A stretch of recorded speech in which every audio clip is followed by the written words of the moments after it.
దిన్నగుతా దిన్నకు దిన్నగుతా గల గల గల గల గల గల గల గల దిన్నగుతా గజ్జలనే కట్టి తమరుపమే పట్టి నాట్యమే చేయుట అమ్మకు ఇష్టమట.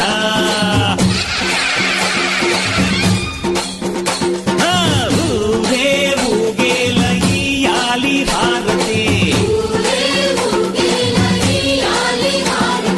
కాయలు కొట్టి ఫలములు పెట్టి పాదాలు తాకితే అడిగిన వరములు ఇచ్చును తల్లే.